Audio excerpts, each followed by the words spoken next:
Ons het in die Limpopo geboer, het ons in 2011 'n kans gehad om die plaas te koop en dit toe gedoen.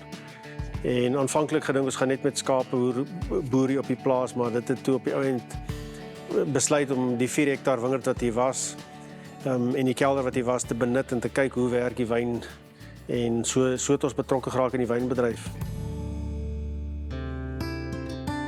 As 'n mens kyk na kwaliteit wyn, dan soek mens altyd eerstens die area waar die druiwe gegroei het. Die terroir, soos hulle sê, dis 'n kritiese faktor in die uitdrukking van wat in die glas is van 'n area. So verskillende cultivars gedei op verskillende plekke. Die plaas is baie uniek omdat dit 700 meter bo seespieël lê. En is net 15 km van die kus af soos die kraai vlieg. So ons kry vreeslike lekker koel weer wat van die oseaan af inkom, veral in die namiddag en in die aand. En die berg wat ons het, die Outeniqua berge, dis die dryfveer vir hierdie besigheid van die koellug wat ingevoer word van die kus af. En ook unieke blootstelling aan die son in die somer. Ons hele boerdery strategie, en dit sluit nou die wingerd en die wynmaak in, is 'n bietjie van 'n minimale intervensie aanslag. Die wingerd self is nou 25 jaar oud en daar's nog nooit 'n druppel chemiese kunsmis in daai wingerd toegedien nie. Ons het nog nooit insekdoders in die wingerd toegedien nie. Ons moet wel vir swamsiektes voorkomend bespuitings doen, want dit is 'n groot risiko in hierdie area met al die mis en die vog wat deur die berg kom. Maar die minimale intervensie aanslag is met die wyn ook vir ons belangrik. Die wyne word nie gefiltreer nie, ons gebruik nie snaakse chemiese middels in nie, en baie mense vra ons selfs omdat ek nie eers my wyn koud stabiliseer nie. So jy sal verseker in van die witwyne kristalle kry as jy dit in die yskas gesit het, dit sak uit, dit lê onder in die wyn. Dit is soos goeie koffie, 'n bietjie sediment onderin het, dieselfde natuurlike produk wat in wyn natuurlik voorkom. Esteties kan dit miskien vir iemand bietjie aanstoot gee, maar hoe minder jy aan die wyn karring tydens die maakproses, hoe meer van die area wat ons het wat so uniek is, kan tot uitdrukking kom in die glas. So vir my is dit belangrik om eerder minder te doen en dan meer van die area in die glas tentoon te stel. Die plaas, omdat dit so klein is, kan nie regtig in sy oorhoofse kostestruktuur 'n wynmaker bekostig nie. En ek sou dink as ek 'n goeie wynmaker kon kry, 'n uitstekende wynmaker met die produk wat ons uit die wingerd bring, sal hy wêreldklas wyne kan maak. Maar op die stadium maak ek self die wyn en ek boer die wingerd ook. En as niemand kom koop nie, is ek my eie beste verbruiker ook op die oomblik. Want al die wyn word van die plaas af verkoop, 99% van die wyn. Ek het een restaurant wat wyn aanhou, die res is als hiervan af. So om uit die Limpopo uit te kom waar jy miskien droë wit saam met jou ouma se hoender vir Sondagmiddagete gehad het en dis sover as wynkennis gaan, was dit nogal 'n styl leerskool opdraande om deur te stap om te kan wyn maak. Ek het baie boeke gekry en probeer kers opsteek by ander wynmakers om te hoor. En op die ouend besluit ek gaan die minimale intervensie strategie volg sodat ek minder foute kan maak, miskien net die proses stuur in die rigting wat ek dit wil hê. En ja, so om te geleer het was maar skool toe gaan op die plaas self. Dit is hoe ons dit gedoen het.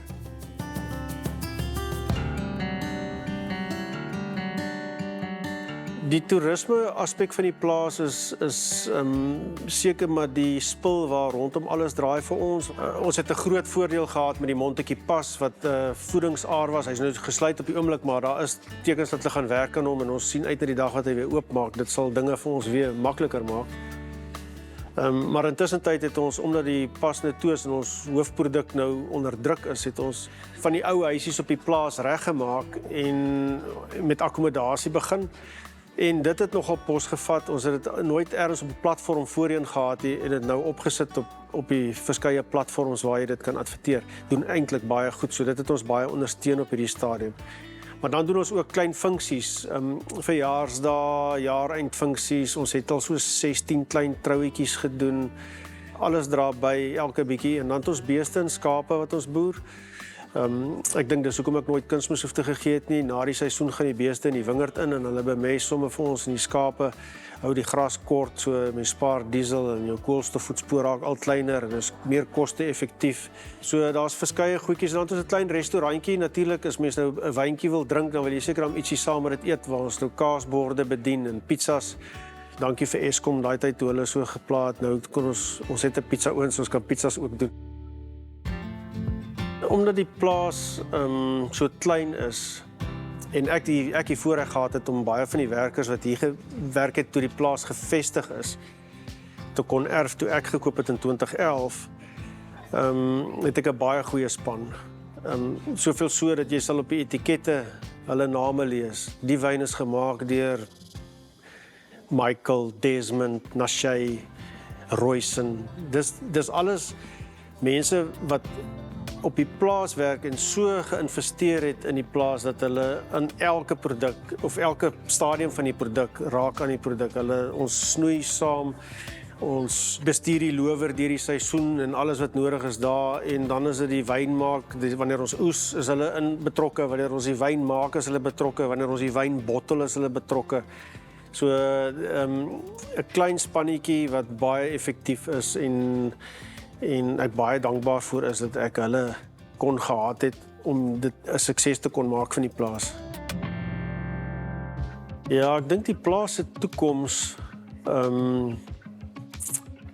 is vir die eerste keer weer 'n bietjie meer versekerd as wat dit was in die verlede, want dit was net ek en my vrou wat basies alleenig op die plaas gewerk het, saam met al my mense nou natuurlik, maar nou dat die kinders plaas toe gekom het en ook begin belangstel, raak die lus om nuwe uitdagings aan te pak miskien weer beter. So dalk sal ons in daai met die nuwe bloed wat nou inkom, kan groei en 'n volhoubare besigheid vir hulle en hulle kinders ook vestig. So dit was aanvanklik nie die idee gewees om dit as 'n legacy plaas te doen nie, maar nou definitief baie meer as wat dit was. My dogter ook, sy is nou in Durbanville op die oomblik met werk besig, maar sy beplan definitief om ook plaas toe te kom op 'n stadium en ander boerderybedrywighede, blommeboerdery en ander goed ook in te bring. So daar is ewe skielik baie nuwe horisonne wat baie opwindend is. Om vir iemand anders te raad te gee, jy weet nooit die situasie nie, maar ek meen as jy harde werk, skouer aan die wiel, baie genade en as jy passievol is, as jy glo in wat jy doen, om passievol te wees is om, soos die woordeboek sê, to willingly suffer, jy weet, om swaar te kry terwyl jy moet vir vorentoe. As jy dit kan doen, ja, dan dink ek kan jy sukses bereik.